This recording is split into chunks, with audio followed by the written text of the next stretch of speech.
May your morning be colorful, joyful, and blessed. So for this video, we're going to discuss Module 2 of our PFA, or Psychological First Aid, entitled Calming Down and Managing One's Emotion and Thought. So this is Mrs. Rosen V. Parane. This is Miss Camille Manguerra. This is Miss Bridget M. Enriquez from Payapa National High School. For Psychological First Aid Module 2 objectives, by the end of the session, students should be able to identify positive ways to manage one's emotions, practice calming down using a relaxation exercise, and be able to practice reframing one's thoughts. So far, we've talked about your reactions to the pandemic or any form of disaster. Today, we will talk about how to manage your feelings. Okay, for our activity number 1, yung diniscuss natin ng Module 1, I ask you to identify your different reactions and feelings towards the pandemic or any type of stressful event that you may have experienced recently. Can you recall those feelings were? Okay, so your reactions and emotions recently are as follows. So you are worried, scared, angry, numb, and sad. Today, let's talk about some ways to help you manage your feelings. Can you recall for me some of those feelings that you mentioned during that day? So when you feel this way, what do you usually do to help manage or get rid of that feeling? Here are some ways I manage my emotions. When I'm worried, I pray. When I'm scared, I watch fun videos. When I'm angry, I shout and cry loud. When I'm numb, I keep quiet. And when I'm sad, I talk to someone. So, these actions help make us feel better. They help us address our stress. But, can we identify if there are actions here which would be considered as unhealthy ways of dealing with stress?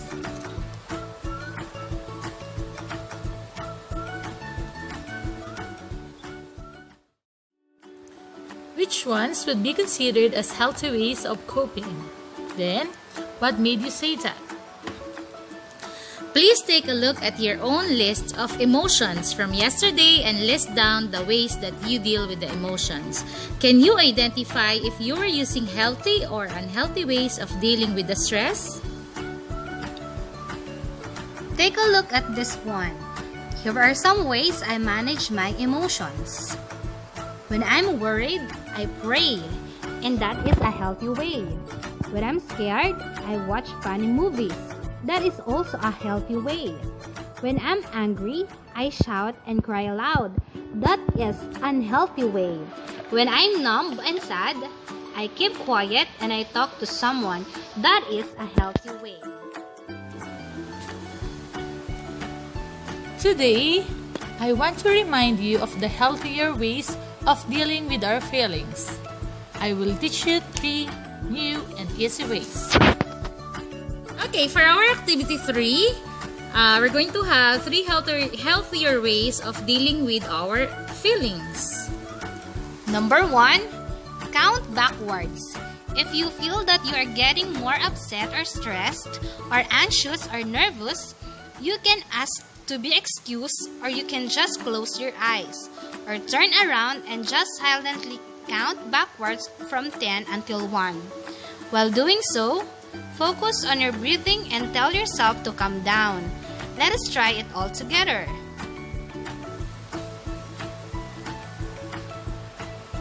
Number 2, 3, 2, 1 census check.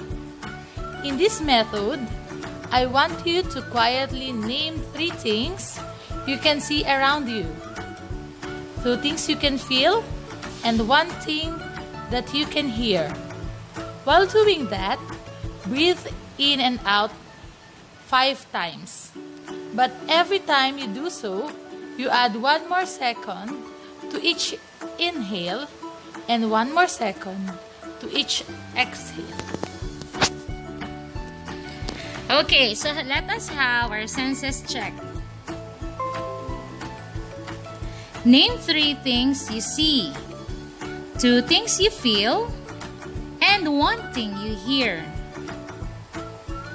Breathe in and breathe out. I can see sky, bed, and window. I can feel my pillow and hand. I can hear the song. Number 3, reframe. This means that a feeling usually comes from a thought, and when you can change or reframe a thought, then we can change how we feel. For example, I feel angry because my mother called me lazy. I think my mother called me that way because she does not see me working hard, or maybe because she is just really unfair all the time. Reframe. I can reframe that by saying, my mother is just very stressed and tired tonight. She does not mean what she says. By reframing the thought, I have changed the way I feel about the situation. Okay, so let us proceed to our alternative activities. Other breathing exercises, yoga poses, Tai Chi with humor injected into it, engaging in sports but in a non-competitive manner, or dance moves using both slow and fast beats. So para ka lang nagtitiktok. Analysis. What do you feel? What do you think was the point of this activity?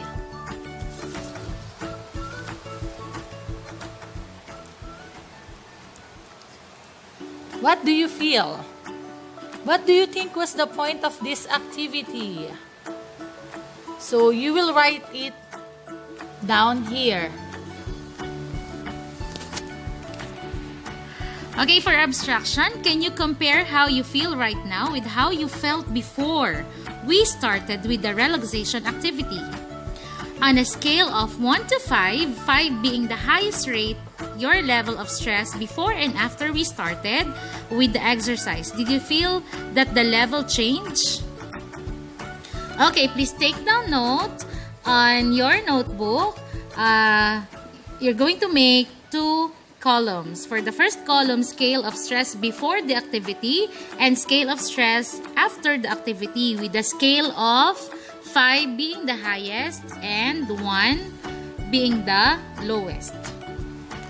For the application, how can you apply your newfound knowledge to your daily life?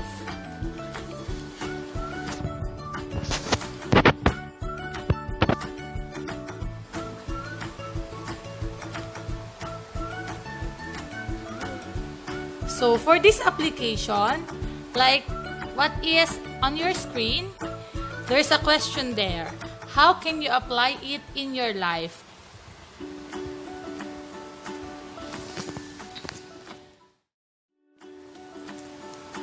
As a way to close this session, do you know that people who do yoga close the session by saying Namaste? Namaste is a word which means bow to you. People in India use it to say hello or to bid each other goodbye. So, let us all say together, Namaste! Namaste! Okay, so wait, it's not yet over because the activity of the students and the output will be answered in the last part. Can you think of a short phrase that you can share with the class now to show our appreciation about being with them during online classes or modular? What would be a good phrase or word? Okay, so let us say God bless you and goodbye. Okay, so let us proceed to students' activity and output. Catch the ball. I want you to stay outdoors and play catch the ball with your sibling or friend. If it is not possible for you to do this with someone, you can also just throw the ball towards the wall and catch it. After throwing and catching the ball for a while, think, what am I catching? Imagine that you are catching a our feelings. Those were some of the feelings you caught during the lockdown or pandemic or disaster. They are feelings of fear, boredom, anxiety, etc. Stop playing for a moment. You accepted the ball. Hold it. Look at it. Accept the feeling. Say to yourself, yes, I was feeling afraid. Or, yes, I was feeling anxious. It is always good to catch what you are feeling. It is a normal and valid feeling. It's okay not to feel okay, but they are real and true only as the not so normal situation that triggers it. It is okay not to feel okay. In a not so okay situation like the pandemic or any disaster. Now, I want to invite you to do some diaphragmatic breathing. Breathe in, inhalation of air, a very slight pause before you exhale.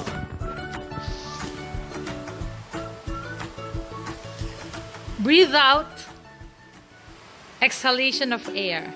Breathe in, inhalation of air. A very slight pause before you exhale. Breathe out, exhalation of air. Release all the feelings. Okay, so let us check your feelings. Were those feelings helpful to me? You will probably answer with both yes or no. That means that some of your feelings were helpful, but others were not. For instance, if you keep feeling fearful, do you need to stay or fear for long? How helpful is fear to you? How accurate or appropriate is the feeling of anxiety now? How helpful is it to always be worrying about things?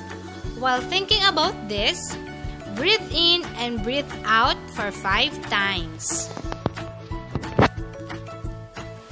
Now let's have the change that feeling.